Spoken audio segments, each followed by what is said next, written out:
The pioneering football kings and the ill-fated New Zealand Knights are just a distant memory for most in this part of the world. Professional football today returns to the City of Sails.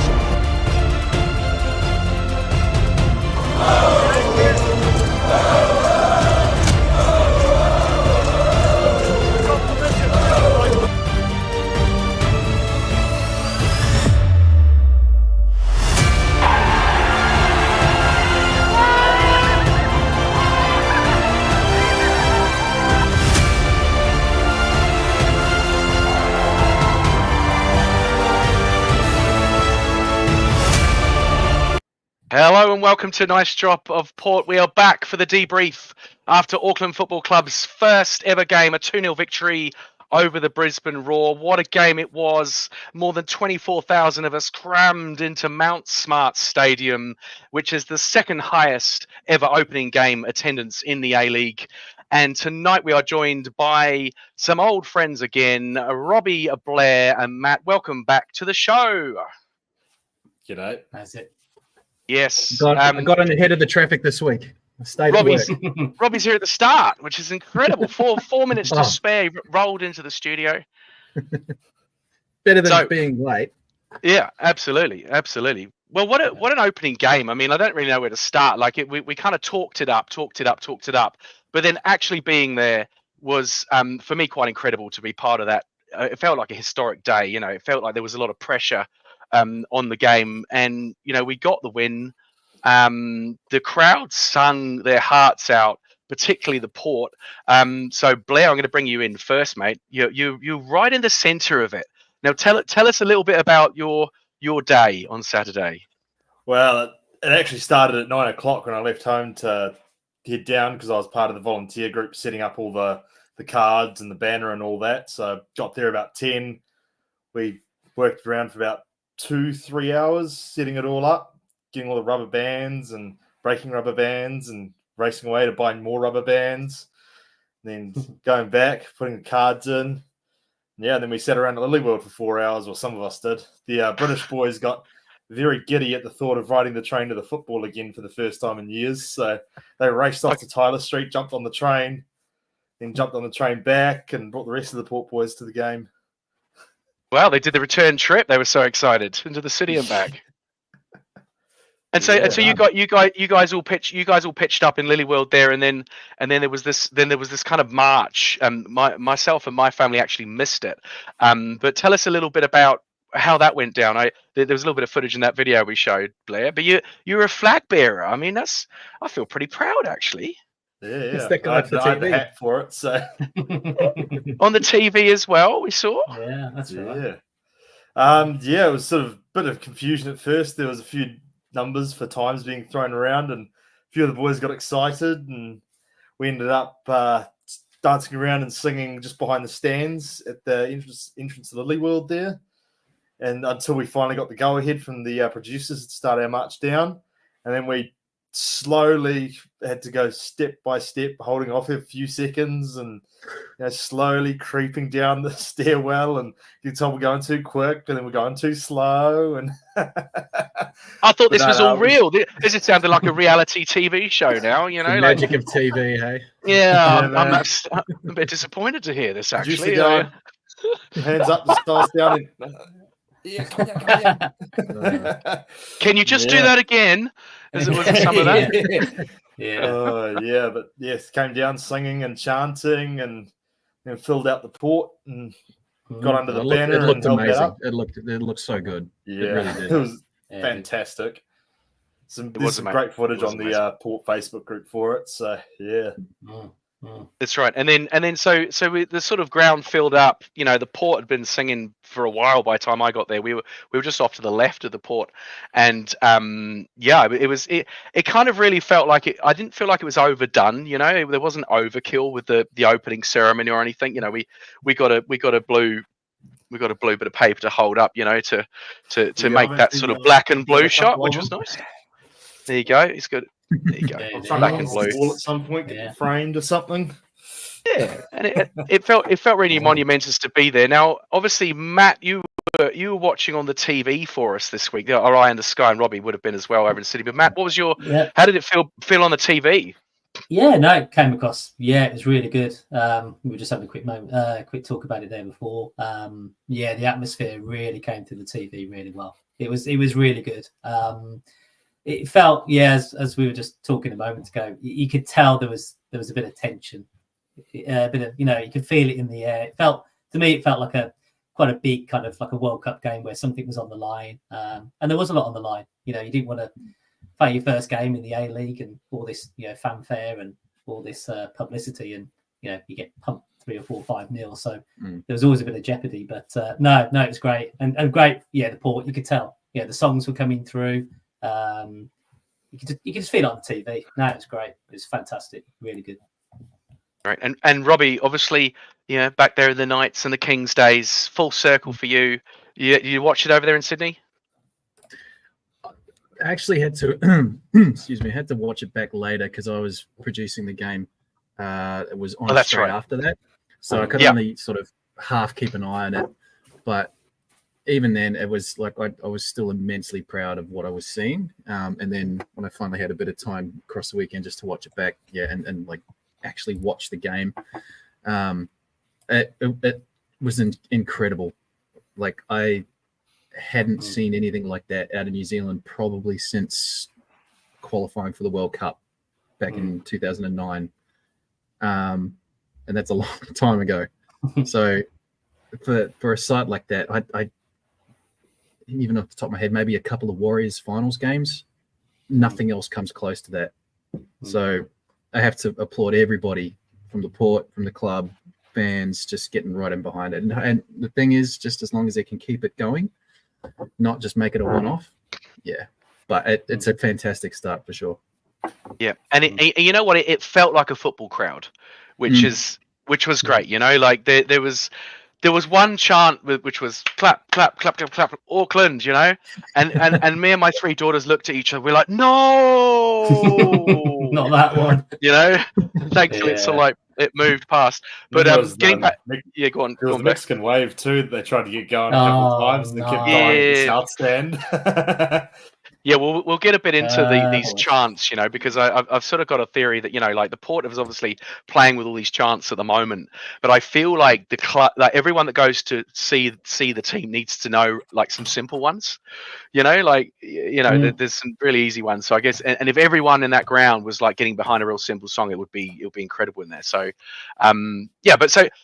The opening sort of, the whistle goes, we're into it. And my opening memory is the throw from left back. And because I must have been sitting directly in line with the touchline, and he throws it, the left back, I think it was DeFries, and it just sails off the pitch. And I was like, oh no, it's not going to be one of those sort of days. And I mean, thankfully it wasn't, but it was kind of like, oh my goodness. But I thought they played incredibly well. He redeems himself. For sure.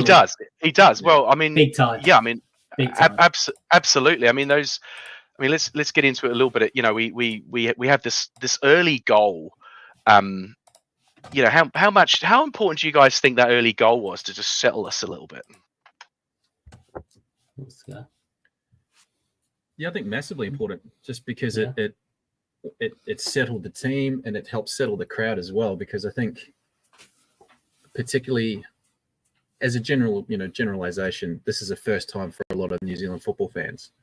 So the longer that it kind of stayed 0-0, I don't know how the atmosphere would have changed, whether that awesomeness from the start of the game, if that's, slowly starting to die off. So the fact that they were able to make something early, I think just kind of kept all that momentum going.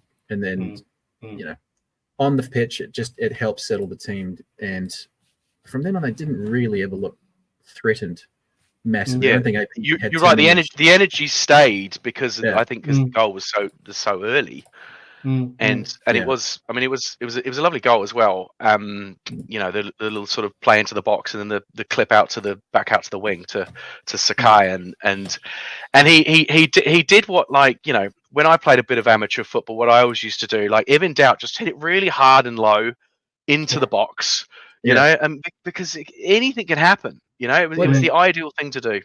And that was a point raised by in the Sky's pre-game coverage. Jacob Spoonley said Sakai, when he gets into the box, he doesn't cross it, he shoots it. But it's not a shot on goal. It's a cross with power, and you know, it happened pretty early. So tip of the cap to Jake for getting that right. He doesn't get too many right, Jake Spoonley. I chat to him pretty often, so he'll be fine with it.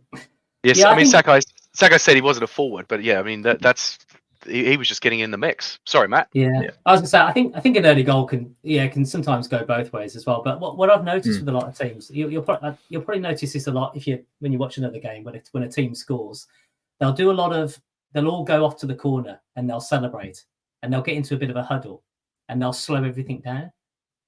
And for what I've been I think what I've heard or something like that is, you know, the old cliche, you're always the most vulnerable after you've just scored. That's when you're most vulnerable. And I think a lot of coaches are pushing a lot of teams, a lot of players to the corner to celebrate, just to cool everything down. Because it takes, you notice, the referee will come over to the corner. He'll say, "Come on now, lads, you've had your celebration. Moving along. Yeah. Come on, moving along." But you'll notice they're extremely slow going back to it. And I think that's a bit of a ploy. I've heard that it's going to be something that's it's going to be looked at from a referee point of view. Because sometimes even the goalkeeper's running over to the corner. They do carry on a bit when they score, don't they? They do carry on. Because I think sometimes you can score a goal and you can get a little bit, get a bit jittery or something. So I don't know. I think I like the ones in the Premier League who refuse to score. They refuse to cheer if they score at their old club. You know, they're like, the old. I'm above all this. You know, this is dangerous territory because I saw in the news this week, is it Dunedin Airport's introduced like a 3-minute hug at the drop-off? There you go. That's it. You can't. I mean, this is dangerous territory we're entering into. I haven't heard this, but it does not surprise me. You know, it does not surprise me. Apparently, worldwide headlines. Literally. There's. I don't know if there's someone actually there with a timer. But so you're only allowed 3 minutes. Not. It's not enforced. It's not compulsory 3 minutes. It's frowned upon. It's a maximum. In the ridiculously busy hub that is Dunedin Airport, I'm sure. I was going to say it's quite. 3 minutes is more than enough. Yeah, it must be killing them those 3+ minutes. Yeah. But they dealt with it. They dealt with it great though. They scored that early goal and they kept it going. They did. I thought it was great. You know, and what was it like when the first goal went in the port, right in the middle of it, Blair? I think it was sort of a little bit of confusion because I don't think anyone really expected to score that quickly. You know, like it was sort of like, it'd be great to get a goal, and then all of a sudden, 8 minutes in, an own goal on top of that. It was just like, wait, oh shit! and it started cheering, and that's right. Yeah. And you forget when you're in the ground because we're so used to watching on TV that the goal's right up the other end from where we are, you know, and it's kind of you don't see you have to stop yourself watching the big screen there in Mount Smart because you have to stop yourself. You're like, no, I'm at the game. I'm gonna watch the pitch. Yeah, I was down there watching it. I was just like, I just saw Sakai put it in, and then it goes in. Like, oh shit, did he score from there? Because that would have been such like a perfect start. Would be Sakai scoring a goal like that, but it's like an own goal. we took it, and the port and the whole stadium just went up. It was fantastic to see. Got through to half time, and I'm going to tell my story about half time, which is essentially, as I said, I went to this game with my daughters, and the youngest had her eye on this massive slide. So at Mount Smart, there's sort of stands 3 sides, and then there's this beautiful bank that people can sit on. But the club had put out on this incredible family orientated day. It was absolutely incredible. There was so many kids at this game, and so me and my daughters walked to the other end where it was, and I'd done that parenting mistake. I'd overcommitted. I'd agreed to something before I knew quite what I was getting myself into. and can I go on the slide, Dad? Can I go? Yeah, we'll do the slide at half time. No bother. And we get up to the other end, and the entire that hill, the slide covers the whole hill. And I'm no kid of a lie. There's probably about 500 kids in this queue to get on the slide, and another 100 just trying to push in. at various points, and some Yeah, mothers just shaking and his some head. and some mothers control and fathers kind of controlling it. And so I watched the first 25 minutes of the second half from the top of the hill at the other end. And it was actually really nice to actually see it from that side, because you could see, you know, the port and all that in action, and it was beautiful to watch. And I was lucky. I made my way all the way back down to the port end, got back in my seat for obviously our second goal, which for me was the real beauty, you know, like that. Yeah. Just talking about the football, I mean, what a great goal. Oh, as a finish, that was pure. I mean, I don't think it was the cross though. The cross was just. Oh, totally. The cross made the goal, and Rogerson's finish cross. was just absolutely perfect. He didn't need to smash it; he just guided it into the near post. He passed it in, didn't he? The timing was impeccable, and he made it look easy. I mean, but that wouldn't have been easy. That was a great ball. Fantastic. It was the ball. It was the ball that made it. You're right. That's fantastic. Yeah, it was Uruguayan Guillermo Mai with the ball, the star visa player. Yeah, I thought he had a good game. Actually, I thought he had a good game. Could have had another assist too with one that he squared across with Brimmer, and Brimmer sort of threw himself at. If Brimmer was 6 inches taller, we would have won that game 4-0. So there was another chance. There was a header that it just went over. Well over Mai, but then it just went over Jake Brimmer, and it was just a completely open net. And we still win, so I'll happily take it. Yeah, I mean, and like watching from home, Matt, like what did you kind of make overall of Auckland's football? Because I mean, being at the ground, and I mean, Blair was drinking from 9 a.m, and he wouldn't have known what was going on. And I was wrangling some children. So you sound like you might have had the best view on the game. I'm just looking at my notepad here. Took a few notes. I don't want to ruin it. I'll have my ratings coming up that we can all. We've got a new segment in this nice drop report. It's called Matt's Moments. Matt's Moments. All right. Matt's Moments. Well, do you want to take us through a little bit of your summary of the game then? I mean, the start of it was that it was. Oh, geez. Shall I start with a real cliche? It was a game of two halves. It was a game of two halves. It was. The first half, apart from the goals, was actually quite unspectacular, really. It wasn't actually in terms of footballing terms, there wasn't really a hell of a lot. I'm looking at my ratings at halftime. Apart from De Vries, which we'll get onto, he was probably the only one that was, maybe Rogerson as well. And is it Gillian, number 14? Yeah. Gillian. They were the three that stood out in what was, more or less a pretty unspectacular first half. So that's pretty much all I can say about the first half. But the second half, I mean, that's when it really came into its own. I'll start from the top. Paulson gets us. Actually, I'll tell you where I start. Everyone always starts.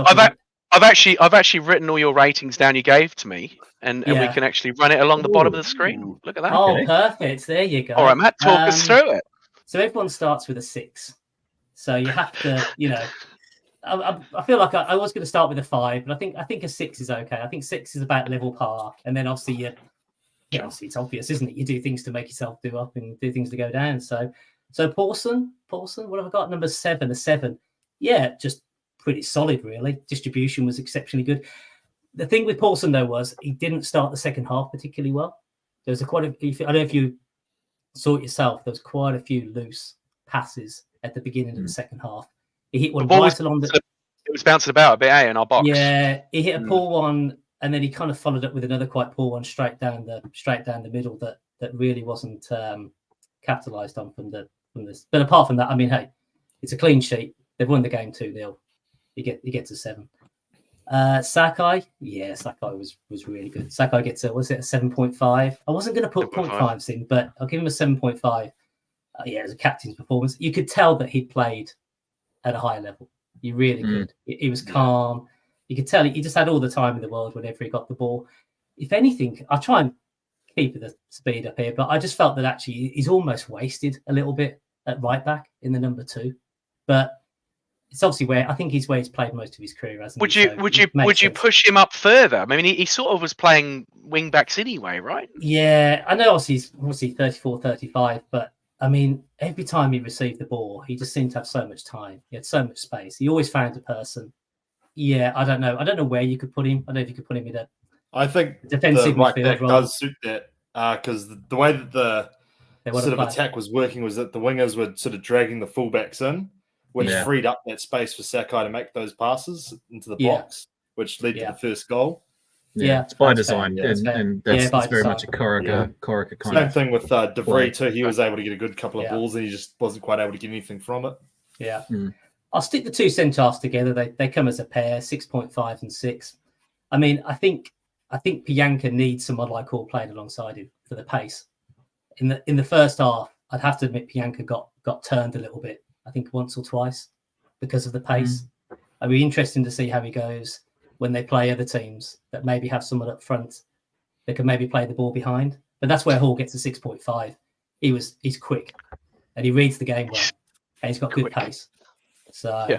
I thought he did quite well. Mm.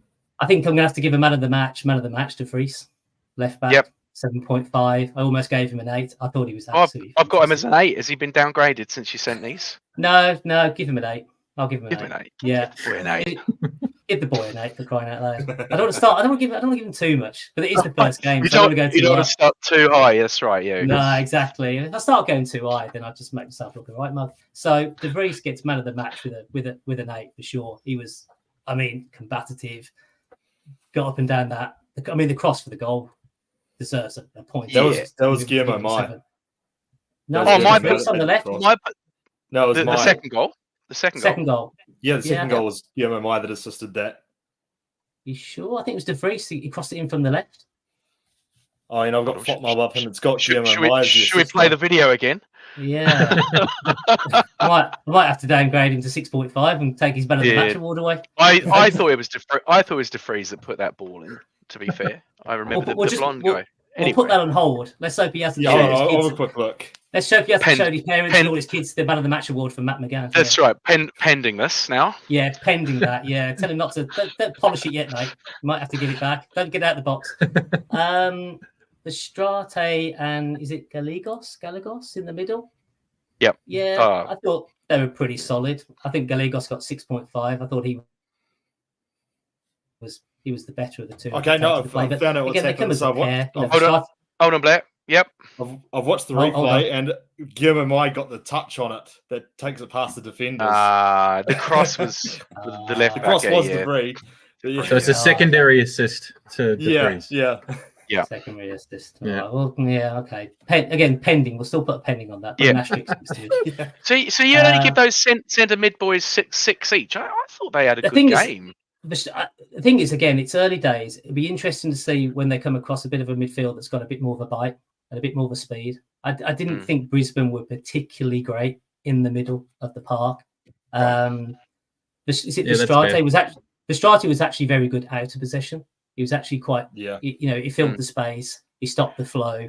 He was quite competitive. Well, he made the interception which started the first goal off, though, right? Yeah. I remember if you watch that tape right back, he has a critical interception. It's quite a long way back. I mean, if the other guy wins the ball there, it's dodge, you know. Go on, carry on. So the boys in the middle, and then what have we got? Rogerson. Yeah, Rogerson gets a 7.5. He's got to get at least a mark for the goal. It was, like I said, it was a really good finish. It's a fantastic cross, but it was a good finish. So, but he also, I think he was probably the one that stood out in the first half as opposed to really anybody. I think he cut in early in the first half and made a bit of a menace of himself there. So that was quite good. Yeah, Brimmer gets a 5.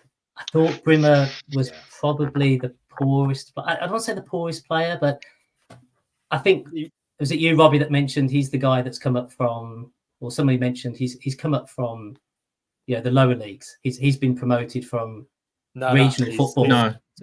Hasn't he? Johnny Warren medalist, if I'm not mistaken. Yeah, he was the A-League's best player a couple of seasons ago. Yeah, he's quite decorated. Yeah. I didn't think he particularly. I mean, it wasn't a surprise that he got substituted as well. I think he was the first to go off. Was it Howison that came on for him in about 65th minute? So, I don't know. I just felt like the game kind of passed him a little bit. Compared to the next guy, Gillian. Was it Gillian? He was at the beginning of the second half. Good. He was fantastic. He was absolutely fantastic second half. That was also his professional debut. Wow. First time he's ever played pro football. Yeah, that He So looked get- amazing. So what do you mean by that? Is he one of our Kiwi lads that's come up through the New Zealand leagues? Yeah, so he's only played Wow. semi-pro games in the National League for, I think it was Auckland City. who's that? Which- Gillian. Gillen, yeah. That was Gillen? his first Gillian, ever professional Gillen, yeah. match. Because I believe he was in the Knicks 14. Academy, Yeah, but he he- didn't get promoted. He actually got on the Wow. ball He and moved forward with the ball. You know, he's one of those He had a players. go. And He was very good. I like He was players very like that. physical too. He really went shoulder to shoulder with his man a lot. Yeah, Yeah, he Yeah, caused so I Van thought the Sar second much half- trouble. yeah. Second half between about 50 and 65, 70, he was very good, very very good. He almost wrestled the game away from Brisbane. You know, made sure that they didn't really get off to a decent second half start. So he was very good. Yeah, he needs to see more of the ball. And May, May, not much to say too much. I think I'll probably get on to the lineup for the following week. I think he could. I don't know. His I whole think you've play been was harsh quite on Mai good. there because I think Same. they're harsh on Mai there because he played that one touch pass on like a weird angle to open up Sakai for that opening goal, and he made an interception. Yeah, from between the goalkeeper and the centre back, squared it across, and Brimmer went flying through and missed it. Like another day, he's got a goal and assist. You know. Yeah, I thought he was good. Yeah. I thought he was quite good. I'm mate. looking I at, thought I'm he was looking at the quite good. notes. He has done some good things. I just thought, he may have made a bit of. I mean, give the boy the chance. You know, he's sort of like, he's made that first goal. He was in and around the box. You know, causing trouble. I thought he was pretty decent. Well, He made He's a three tough taskmaster, interceptions. Matt. This is It's a tough crowd, old Matt's moment. Yeah. Say this segment. This is to why you review put your this head above. segment. This is why someone's going to put the head above the parapet. Get the conversation going. There's always going to be. There's always going Fair to enough. You're that guy, Matt. That's Another, for sure. another man's there's a- May is another man's Messi, I suppose. Yeah. Sure. Yeah, and you're getting some comments on the chat there. I thought I might. Phil Yeah. Metcalf, don't think I saw Painaka make a mistake. Super impressed. And Who's that? Yeah. Right. Okay. Yeah. Banaka, yeah. Painaka, yep. And Brandon Badenhorst, sorry if I got that name wrong, mate. Verstrata deserves at least an 8, in my opinion. Yeah. Yeah, I agree Yeah. with that. I thought he was good for Strata. He had a slow start. He was was booked. Yeah, it was a slow 20 start. minutes. But Yeah, once and he he got got into booked. the groove of the game, he was Yeah. away. Yeah. Okay. We'll see. I mean, again, where our whole judgment is that it was the first game, and I don't think Brisbane were particularly strong in the middle of the Yeah, park. that's fair. I thought Costa was very good. I thought the guys at the back weren't. I mean, obviously they've conceded 2 goals, but I didn't think they were too bad. But in the middle of the park, I don't think they really. There wasn't a hell of a lot. So we'll see. We'll see how they go from there. But you're right about probably about May. When I look at some of my notes, he's actually done some good stuff there. So maybe a bit harsh. I mean, my next point was just basically the lineup for the following week. That might be a segment, but I think the 2 people that might be replaced, I think, would be Brimmer and May. I think Matter could get a run out up front, and Brimmer could maybe be replaced by someone like Harrison or something like that. Yeah, interesting. I mean, Interesting. in Brimmer's defense, sorry, Dale, I watching the game, I don't think the ball kind of just went his way. As playing as a central 10, a lot of the game was played on the flanks, and the ball would come through the sixes for Strata, Gallegos, but then it would be played out wide, and that's Gillian to run at the defense, Sacco on the overlap, and Brimmer. Yeah, I mean, like Blair said earlier, if maybe he's a little bit taller or a touch quicker, he gets to that cross from wide, he gets himself a goal, and yeah, I think there's enough touches there for Brimmer, and he is still kind of trying to get that confidence back from his Johnny Warren medal. Yeah, couple I mean, of years ago. opening game, first games of the season. Like some players might. I mean, and the pre-season, it was 3.5 months, but like they played a bunch of games, and there was this big gap, and you sort of wonder whether they need a few competitive games. Look, I can almost guarantee Brimmer will win us games at some point across the season, whether that be from a dead ball or he does something outrageous. He is that kind of player. So probably was maybe a bad day at the office for him, maybe. Yeah, I think in his defence as well, when I was watching the game, is that people stood out. People like De Vries stood out, Sakai stood out. And what I did probably find myself doing is that I really, probably for the last 20 or 30 minutes, I really tried to concentrate on Verstraete and Gallegos. to see exactly, because it's it's the engine room. That's probably going to be where if you can really take hold of the game, you're going to take it in the middle of the park, and that's probably. But then again, against Brimmer would be that even though I wasn't watching him much, Gillian just stood out. Every time he received the ball, he seemed to do something good with it. Yeah. He found, all right, looking at some of my notes with number 14. Well, yeah. You must have pages of them there by the sounds of it, Matthew. We're getting into them.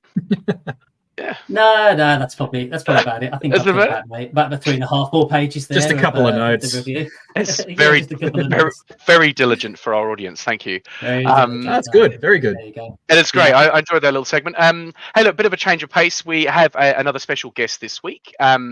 We are welcome to the Nice Drop Report show, Max Fletcher, who is a football journalist, writing articles for Friends of Football.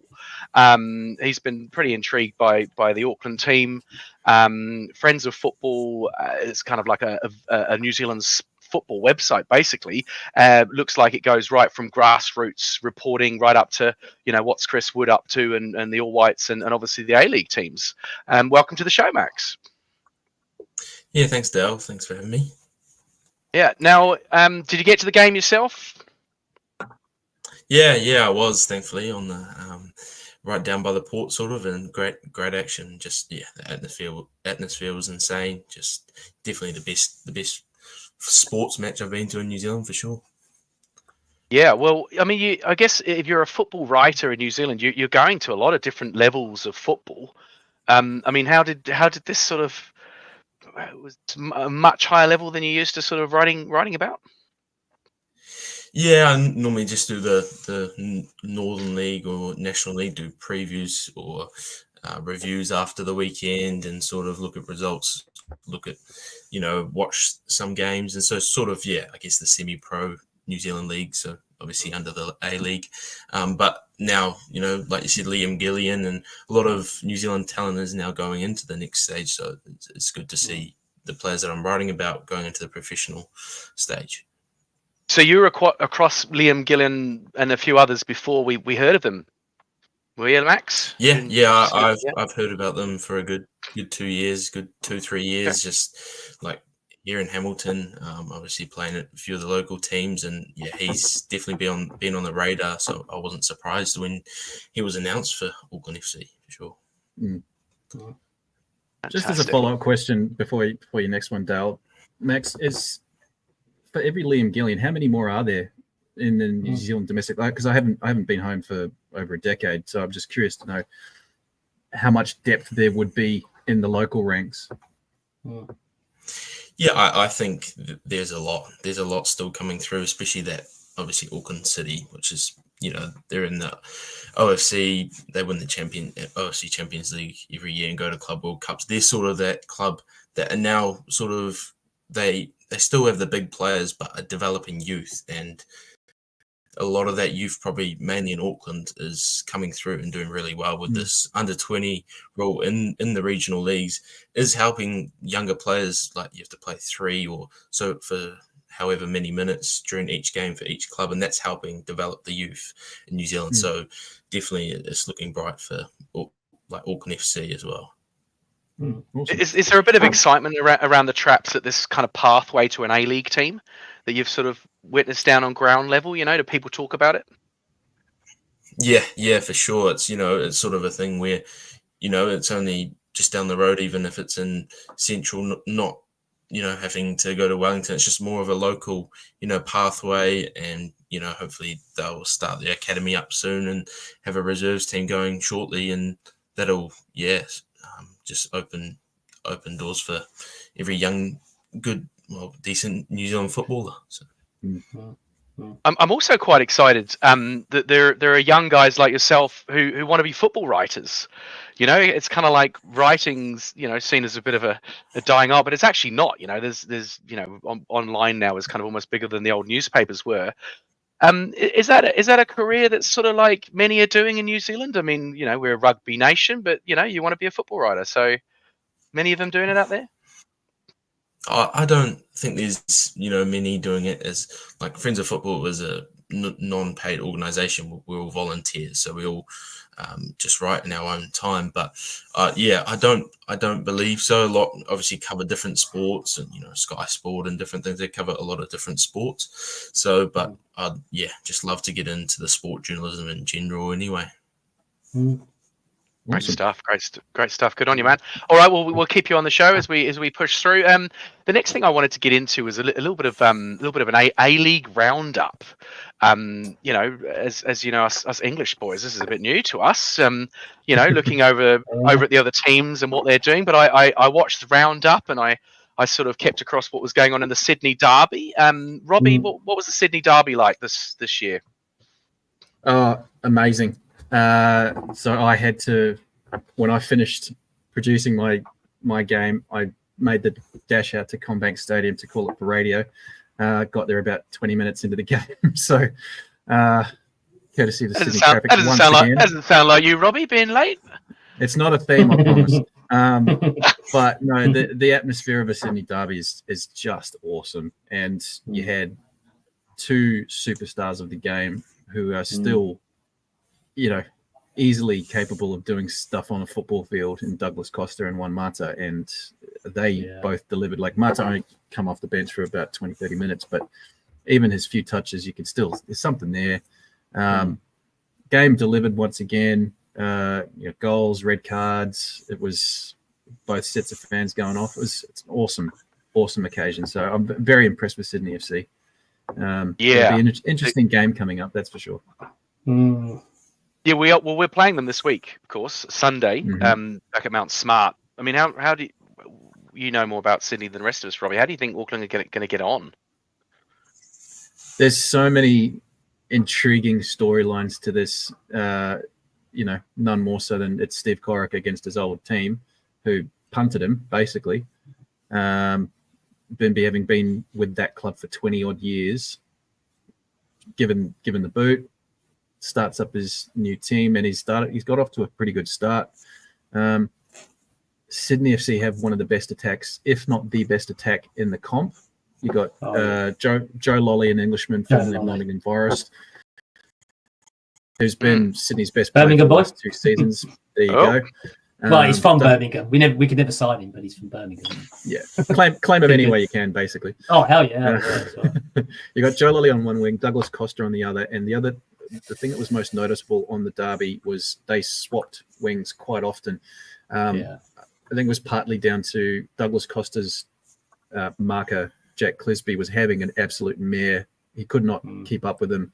So then the Wanderers coach switched Clisby to the other side, and straight away, Ufuk Talay, Sydney coach, went bang, switch. Yeah. So Costa just stayed on him the whole time and just gave him nightmares. Anas Wahim playing through the middle, Patrick Klamala playing up front, Caceres pulling the strings in midfield. This is a very dangerous attacking side. So defensively, Auckland will be more tested this week. I can almost guarantee that. Do we see Corica setting up quite different then? More defensive? I don't think so. It's not. I don't think he needs to do much different, really. To be honest, off the back of the first game, maybe the odd tweak in terms of play style, but I don't necessarily foresee too many major changes. Perhaps we see Max Mata a little bit earlier, if not starting, playing up front because he's a bigger body. And how that, whether that's for a Brimmer or plays 2 up front with Guillermo Mai, because I think Mai's a good presence up top. So maybe there's a little bit too much of a similarity between Mata and Mai, and just in terms of playing style. I don't know, but I don't think Corica needs to change much, really. And look, he'll have all the inside information on Sydney FC. Like, he doesn't need to do too much homework, really. Yeah, well, I was going to say, like, he must know them better than most. So in Steve Corica we trust, I guess.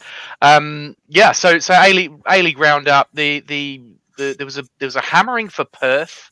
I saw MacArthur hammered Perth. Is that a kind of like unusual result, or would we expect Perth to get hammered by 6 goals? It's a big win, eh?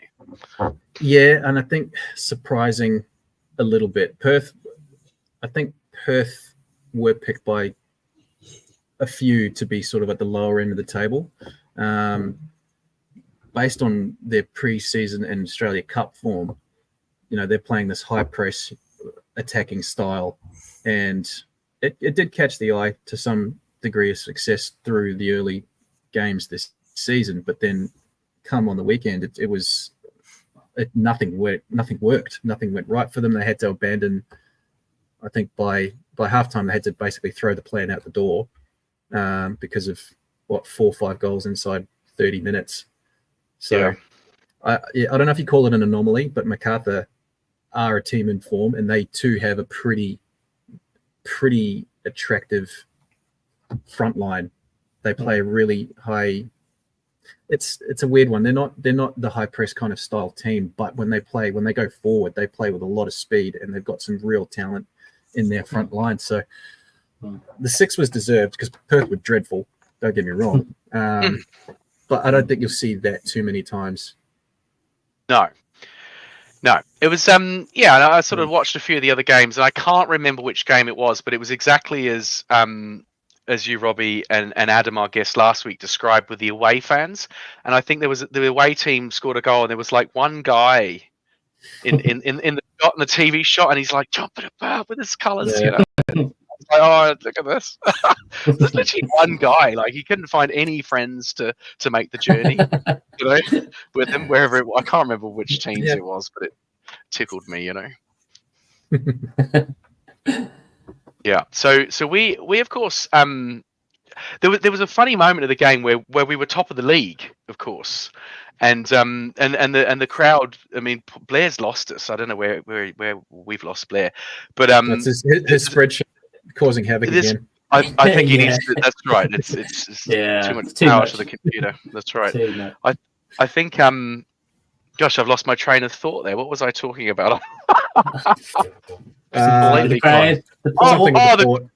crowd top of the. That's right. Well, we're going to get to that. But we started singing "We Are Top of the League," and that nice. It felt very similar to Spurs. Like we always seem to go top of the league after 2 or 3 games, and put a run of 2 wins together, and we are top of the league, and it's kind of like I hope we don't live to regret this, But and I was just going to get into so we've had a strong start. We're 16-1 with the bookies at the moment, and Melbourne Victory and Sydney Football Club are basically the favourites. Oh, is that to win the league? Yeah, we're 16-1 to win the league, which is about 7th or 8th favourites after that first game. So feels to me feels about right. I think maybe. I think we might do better. Max, what do you reckon Auckland's chances this year? Yeah, I think they're definitely top 6, maybe top 4 even. But I think they'll give it a good shot for the first year for sure. And I mean, is that right to have Sydney and Melbourne Victory favourites, Robbie, in this league? Are they the big boys we've got to worry about? Yeah, absolutely. Sydney have recruited really well. Victory were the strongest looking team through Australia Cup until the final when they lost to Macarthur. They got a coach in Patrick Osnobo who's won the league before, had a pretty rough stint in France, got a team relegated and then got booted himself. So he's kind of coming back with a point to prove. So probably deserving, I think. I'd maybe even throw Macarthur as a dark horse in that mix, but like I said last week, I still think Auckland's squad, based on squad alone, Auckland's the top 6 side. But it's just how they can get everything to gel quickly. My question for Robbie is it going to be quite tricky to kind of almost see what Auckland are going to be? Because are they going to play 2 teams that are going to be really pole apart? Are they going to play, Brisbane, one of the poorer teams, and then they're going to play Sydney, probably arguably the best team in the league? Is it going to be quite tricky to figure out exactly where Auckland are? Because we're going to see this weekend, aren't we? Yeah, I think the next 2 games will be big. A poor team, and then you're going to play a very good team. It's going to be a bit tricky to see exactly where we stack up. Yeah, and look, it's a fair question. I think, having been immersed in this league, that whenever I do a tipping comp in the A League, it's impossible to tip because on paper, yeah, Sydney is the stronger team than Brisbane. Brisbane are doing a bit of a rebuild, as we touched on last week. But you come to a weekend, the script can be flipped so easily. Like you'll see out of nowhere a 6-1 result. But then, and it happened a few times last season. Brisbane against Melbourne City, they played twice in the space of a couple of weeks. One game was an 8-1 result in favour of Melbourne City. When they met a couple of weeks later, Brisbane won by 3 or 4 goals. Yeah. So week to week, things can change pretty quickly. Yeah. The league is so close. It's a lot closer than people give it credit for, I think. Yeah. I thought Brisbane didn't have much, because I think just before the game started, I think the guy that was coaching them, is he the intern? I don't think he's been given the job off the back of something just recently. And you could tell that, I don't know if there was he's trying to implement something, but I don't think there was much cohesion there. So you could probably argue that, give him, he needs a couple more games, 3 or 4 more games but again, because the A-League, such a short season, you don't get a hell of a lot of time to implement something, do you? So, yeah, and it's a weird one. It's the longest off season in the world. Ruben Zakovic, Brisbane coach, he did sort of inherit this team because the previous coach Ben Kahn had like health problems, so he kind of inherited this team, then was given the job full time. So this is his first full off season. So sure, I think there is. You're right to an extent. Like there's still a bit of betting in period. He's still trying to implement what he wants to do with this team. So they're a work in progress. Yeah, for sure. You can tell. Yeah. Good stuff. I don't know where Blair's gone, but he may well be coming back, or he may not. We're going to bring back. He said his camera isn't working. Everything else is sweet. I think my camera overheated. That's what he said in the chat, in our private chat. I don't know how to give Blair IT support at this stage. Yeah, switch it off, switch it on is the usual one. I'm going to bring back a favourite from last week, which is Name That Derby. And I understand that Robbie's got one for us this week. Is that right, Robbie? You've got a potential derby, a new one? Yeah, based on my efforts last week in getting to the podcast, and then on the weekend getting out to the Wanderers game. How should I do this? Should I name the derby and then you guys guess what it is? Why don't you name the name of the derby, and we'll try guess the teams. Yeah, we'll go around. Yeah. So the derby would be called El Tráfico. El Tráfico. It's got to be. I'm going to go. It's got to be Sydney up to like. Well, what's the team above Sydney? Hold on. Is it? It wouldn't. MacArthur's too far. No. Or is it Sydney? Gosh, Newcastle. Is it one of the Sydney teams? It's Sydney is one. Sydney. Come on, Dan. Name your 2 teams. Well, El Tráfico. I mean, it's got to be because it takes the traffic's terrible between the two places, right? So they've got to be close, haven't they? Yeah, it's not going to be Melbourne because it's a lot. Central Coast, Sydney, Central Coast, Sydney. No, I didn't say the 2. Oh no. Hold on, let's get this league table out. Hold on. Yeah, I need to. Come on, Max. You watch more football than the rest of us. Yeah, come on, Brad. Where are you? Hold on, we're looking up a list of A-League teams. I've forgotten. What we got? We got Newcastle. I'm going to say Melbourne City. Where is traffic absolutely horrendous? I'm going to say the 2 Melbourne teams: Melbourne City, Melbourne Victory. That's my guess. Because I lived in. One of them's the Sydney one. Go on, then, tell us. Gosford. No, Gosford's actually not too bad. Newcastle's okay as well. Newcastle's okay. Don't know. Tell us. Sydney, Auckland. It's the two cities that I've had. Because we've both got bad traffic. We're overthinking this. We're thinking it's between one place to the other. It was me. That there's derbies that go across international waters in this league. Come on, guys. No, we're not quite with this yet, Robbie. Like we're we can't even edit this either. We've been stupid live as well. It is. You're right. The two things those cities always have in common is people moaning about the traffic. Right? It's like it's I knew unavoidable. live was a bad idea. I knew live was a bad idea. We could have edited this. Could have made ourselves look at least somewhat smart to some degree. No, this is all a learning process. It's fine. It's fine. This It is is, this is a journey. Can we like cut that? Something? It's really hard to do actually on camera. None of it, you can't cut when you're live, Matthew. It's Oh, that's we're it. live. Oh, we're live. That's- We're live. We are live, definitely. It's a good one, El Travico, and where are we settling on this Kiwi Classico? Like none of us felt too happy with it last week, but it's kind of like forced upon us. I think maybe as the resident journalist, we should go to Max for that. Surely your Max, writing brain. Yeah, can well, come what up are we with going to something a call bit this better. derby? Yeah. Yeah. Any ideas? Come on, Max. Or on the spot. Yeah. Yeah. Yeah, Sorry to put you on I the think spot. it could definitely do a better game than Kiwi Classico, but it's a tough one. It's hard. It is hard. And you can't say North versus South because it's not. It's not. Nah. Yeah, I'm not too sure to be fair. I feel like it's just the yeah-nah derby or something, The yeah-nah derby, something like that. Yeah. I quite like that. Yeah. There's nothing more Kiwi than just saying yeah-nah all the time. Yeah. It's quite good actually. No, yeah. No. No, yeah, no. Yeah-nah. Good stuff. All right, we'll go with it. Any other offers? No. Yeah. Comment below. Comment below. Comment below. Well, funny you mentioned that. Danny Milner, Battle of Middle Earth. Battle of Middle Earth, not bad. Not bad. Yeah, that's quite good. Bad. Yeah, that's quite good. Yeah. Do you know what? I've never watched those Lord of the Rings films all the way through. They're so long. They're so long. They're mammoths.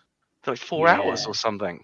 Yeah, it's not an I've easy only watch, recently. but it's entertaining. I think it's you do need to kind of plan ahead for it. You need Yeah, plenty and of I've snacks got and I've got no attention span for this type of carry on. It's not a chance. Not a chance. Trying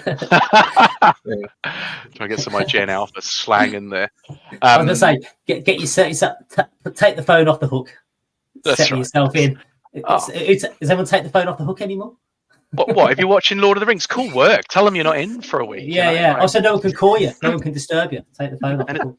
and this might be controversial, but it's so boring as well. Like I know those movies did well, but Yeah. all right, Battle of Middle Earth. I I like that. don't know. Yeah, that's one. Blair's entered the chat on the YouTube page. Oh yeah, Te Mata Blair Rohia, which means the classic in Māori. Oh. I don't mind that. Te What was it again? Mataroa? Te Mata Rohia. Mataroa means the classic. In Māori, apparently. Today, Māori. Perfect. That's good. That's good. All right. Yeah. We should run a poll next week or something. Perfect. Yeah, good stuff. Hey, look, there's one thing that I missed when I introduced Max, which did tickle me when I was looking up your website. You do your writing for Friends of Football. And this is a bit of a plug for Friends of Football. It was actually started by famous all white assistant manager Brian Turner in 2013, which I didn't know. And I had the great fortune to meet and do a bit of filming with Brian Turner when the All Whites qualified for the World Cup. And he's a lovely guy, real big football guy, like he grew up in England and then sort of came out here and actually went back to the UK. And I think he played for a couple of decent teams like Portsmouth and I want to say Brentford or someone. But the reason why I tell this story is on your website, Max, membership, it says the membership of Friends of Football is open to anyone who supports our group's goals and objectives. What are the objectives? Tell us about it. And then it says we have a $40 joining fee, which entitles you to a perpetual membership unless you die, resign, are declared bankrupt, are convicted of a serious crime, or bring the game of football into disrepute. And I was just trying to wonder which one I was more likely to do first. Last one. It's brilliant. It's hopefully the last one. Yeah. Yeah. Did you come up with that, Max? I feel like they should be the. It's great. I feel like they should. I feel like they should be the things to come on this podcast. You're allowed on the podcast, but then if you're associated with this, you do this. Obviously, if you're dead, you can't come on. Any of these things, you're off. Yeah. If you die or you're declared bankrupt, you're off. And certainly don't be convicted of a serious crime or bring the game of football into disrepute. Matthew, you almost certainly did bring the game of football into disrepute when you used to play. Without a doubt. And being a Birmingham City supporter probably puts me in a danger bracket, the red zone. That's right. That's why I can't get a ticket from Matt Smart. They must have known. They're like, oh. well, Matt's going to be coming. Guy? No. Yeah, Matt's coming to his first game next week. You coming to your first game? Might have to try and do some kind of disguise thing or something like that. I'm keen to buy a shirt, but it's kind of like when you've got 4 kids, you're not buying a shirt, you're buying 5 shirts, So I'm kind of like I'm putting off for a while. It is a controversial thing, but if you're gonna, this might annoy a few people, but this is what I'm here for. If you're gonna turn up to a football game in a football shirt, it's got to be one of the teams that's playing. Because obviously, on the TV, they showed a bloke and he's sitting there with his Liverpool football shirt on. Oh, come on! And I thought, Scousers, well, that's it.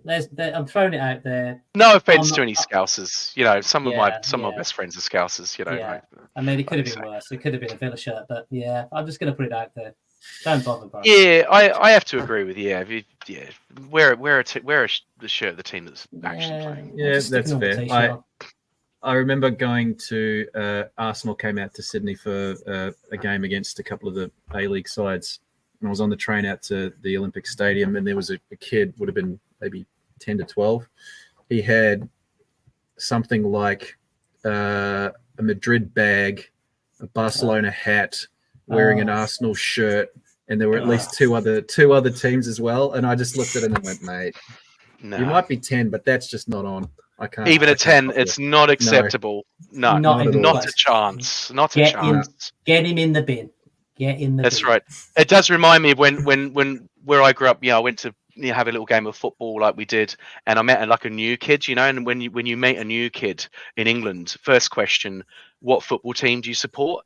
He says, I like Spurs and Arsenal. Oh, and I said, no! And I just walked away. I just couldn't deal with it. And we were about 10 or 11 at the time. Even then, I guess that's what like football is. You sort of pick a team and you get real tribal with it, and it's kind of like, yeah. There's even a great. This actually blew up a little while ago. There's 2 Matildas players, Australian women's players, one playing at Arsenal, one playing at Spurs, and they're friends. And the Spurs player went to watch her mate play, and wore an Arsenal scarf as a Spurs player. And I'm like, oh, that, yeah, exactly, man. That reaction. It's too much. It's too much. These people got a death wish or something. Yeah. Although, I will ask. I did see a few Inter Milan shirts on the weekend. Is that acceptable, given the black and blue? What do you think, Matt? No. Not even not a chance.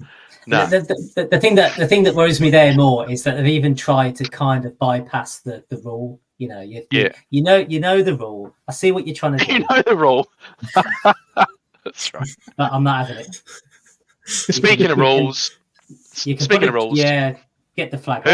Who stole the flag? I mean, Blair has so bad. The internet's gone in Huntley, clearly. I picked this up on the week. This story of people haven't heard. The flag that Blair was actually the flag bearer for. It wasn't his flag. It was someone else's flag.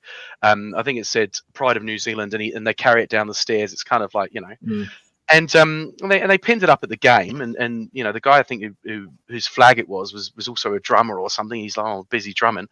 And the end of the game, a couple of tea leaves have made off with this massive iconic flag. The guys spent heaps of cash on it, no doubt, and it was part of the opening day. And then I read it's in the Herald now. And once it's in the New Zealand Herald, you know it's clickbait, right? And it's going to travel the story. So I wouldn't be surprised if gosh. I thought for a second there where you said it's in the Herald, it's like at the Herald. Oh, Like, they've got it. they've Yeah, the taken guys it. at the. They've just got it behind them. I wouldn't put it past them. Yeah, no. Well, you know, don't you? We- But Say so that, the story goes a 10 and a 14-year-old, and I don't know how they know exactly how old these kids that stole it are. But they've run off with the flag. They've pilfered the flag. They've run out of the stadium, and now there's a sort of like inquest as to whether it's going to be returned, or not. I mean, a sour note, but I'm sure this flag's going to come back, right? Like I think it'll be a nice story if the boys put it back next weekend. But geez, they best be quick, eh? I bet it's them kids in the Inter Milan shirts. Could be. They've clearly Not got the Liverpool no. shirts. Yeah, well, could be he the came with Liverpool it. fans. Oh, actually, no, we won't. We're not going to go there, are we? Yeah, he's the first one that comes to mind, but I will leave that. But I bet it's some Inter Milan lads. They've clearly just got no. They obviously got no respect for the law. They've gone all in. Anyway, if you're watching out there and you got the flag, give it back. All right. You've had your fun. You've had your fun. Yeah. All right. I think this is bringing us to a close. Obviously we got Sydney this weekend. I intend to attend the game, even though strangely I actually have a trip to Christchurch, which has been booked, which myself and my wife we forgot about, and it gets back into Sydney. Sorry, not Sydney. It gets back into Auckland at 3:10 p.m. on the Sunday, and the game's at 4 p.m. Mount Smart, domestic airport. But here's the kicker: I'm on Jetstar, so we'll see. Ooh. We'll see how that pans out. Yikes! For me, but yeah. So Matt, you're heading down to the game. Max, you going back to the game Sunday? No, not this weekend. No. Not this weekend. Not this weekend. And Robbie, what about you? You got work on, or are you going to be able to sit down and relax and watch this game on TV? I'll be able to sit and watch this one. I'm working on a Matildas game. They're playing in Switzerland, so I have a 4 a.m. No, a 2 a.m. start on Saturday morning. So, but other than that, yeah, I'll be watching. Good on you. All right, good stuff. All right, well, enjoy yourself this weekend, lads, and anyone that watched the show, listened on Spotify, YouTube, anyone that's seen any of the shorts, please support us. Give us some likes, follows. We'll take them all. And have an absolutely wonderful weekend and enjoy Auckland FC. And hopefully by the end of the weekend, we've got 6 points in the bag. See you later. Up the port. Yeah. Up the port.